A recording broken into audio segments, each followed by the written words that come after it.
Ada satu fase dalam hidup di mana kita mulai bingung membedakan mana yang disebut memperjuangkan mimpi dan mana yang sebenarnya cuma memaksakan diri. Karena waktu kecil, kita diajarkan untuk menjadi idealis, untuk percaya pada mimpi, untuk tidak menyerah pada keadaan. Tapi semakin dewasa, hidup justru mempertemukan kita dengan banyak hal yang tidak ideal.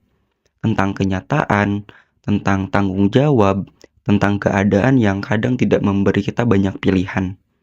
Dan sejak saat itu, hidup terasa seperti tarik-menarik yang melelahkan. Antara tetap mempertahankan apa yang kita percaya, atau mulai menerima realita yang ada.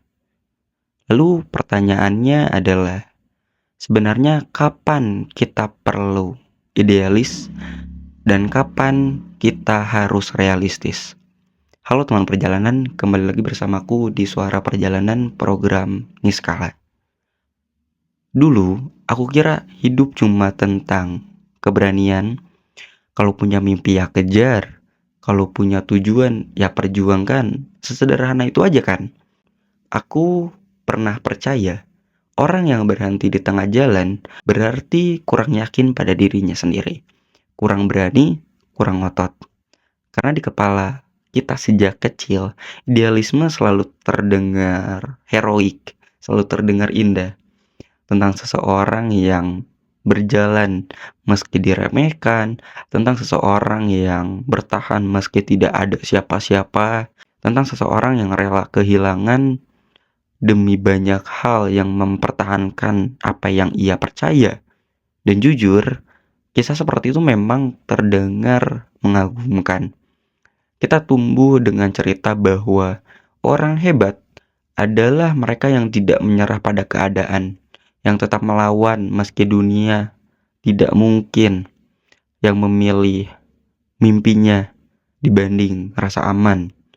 Makanya, tanpa sadar, banyak dari kita tumbuh dengan ketakutan baru, takut menjadi realistis. Karena realistis sering terdengar seperti kata lain dari menyerah. Padahal, semakin dewasa, hidup mulai menunjukkan sesuatu yang tidak pernah diajarkan waktu kecil. Bahwa tidak semua orang punya titik start yang sama. Tidak semua orang punya ruang gagal yang sama. Dan tidak semua mimpi bisa diperjuangkan dengan cara yang sama. Ada orang yang bisa gagal berkali-kali tanpa takut besok makan apa.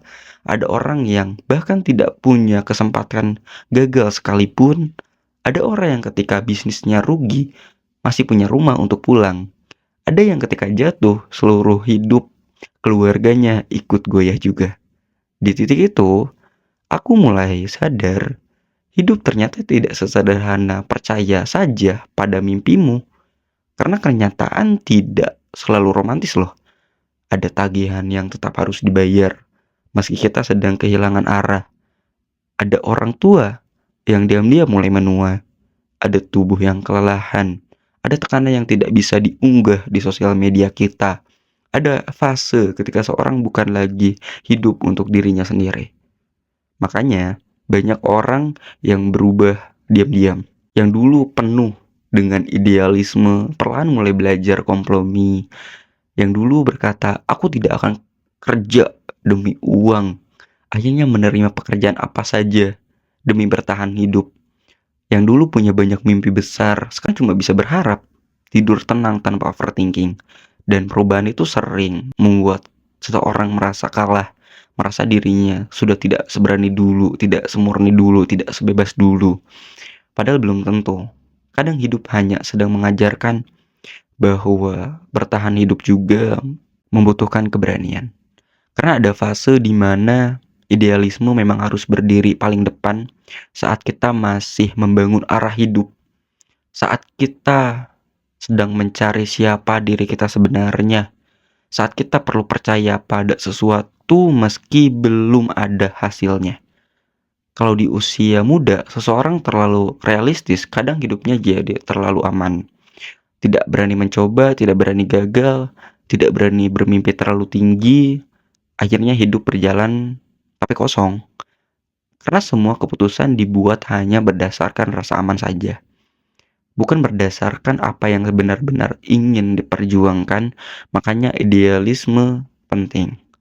Idealisme membuat manusia tetap hidup sebagai manusia, bukan sekedar mesin yang bekerja lalu mati perlahan. Karena dari idealisme lahir keberanian untuk menciptakan sesuatu, lahir karya, lahir perubahan, lahir identitas.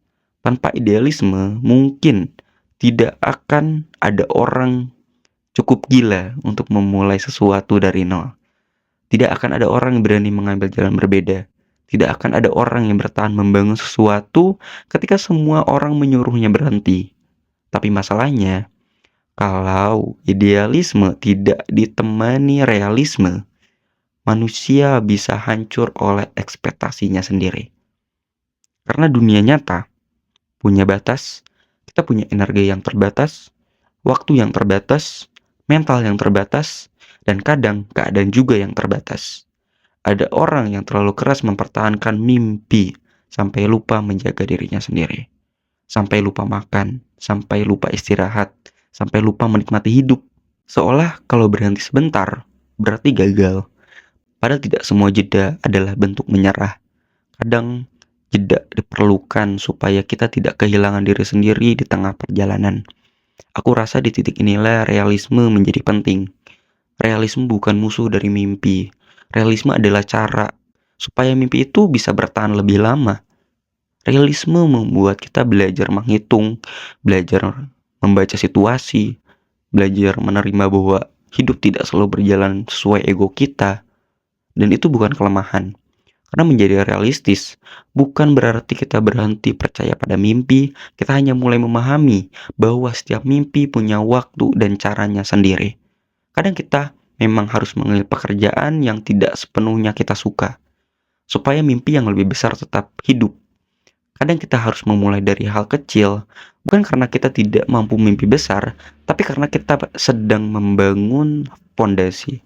Kadang kita harus menunda beberapa keinginan supaya hidup kita tidak runtuh sekaligus.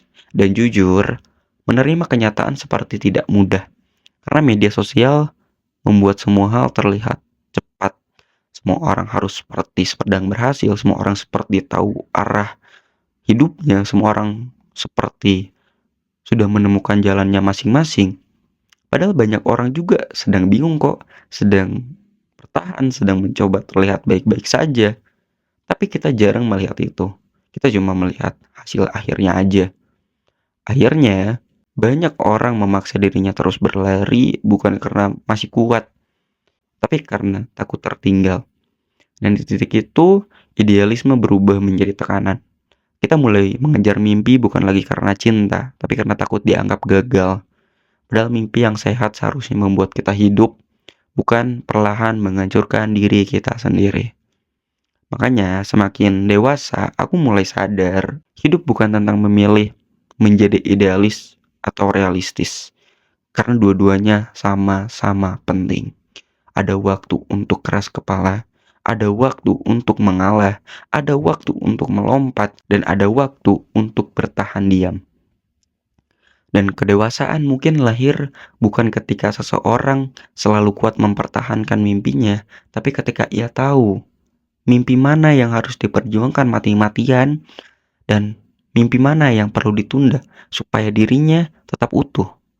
Karena tidak semua hal harus terjadi sekarang. Tidak semua orang punya timeline yang sama. Tidak semua perjalanan harus cepat dan tidak semua keterlambatan berarti gagal. Karena hidup hanya sedang mempersiapkan kita lebih lama.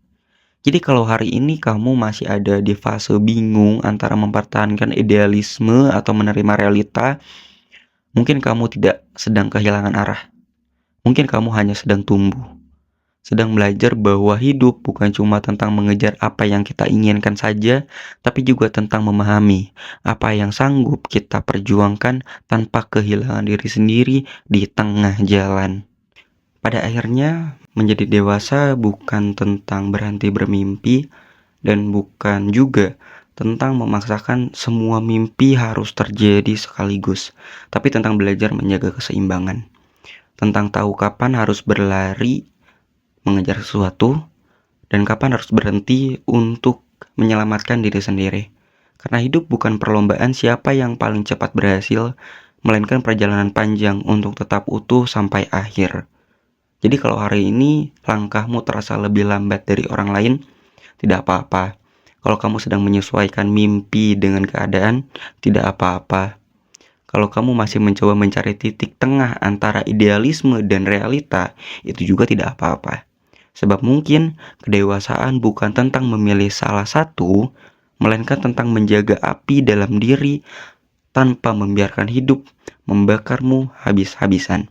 Terima kasih telah mendengarkan program Niskala kali ini. Bertemu lagi di program Niskala lainnya.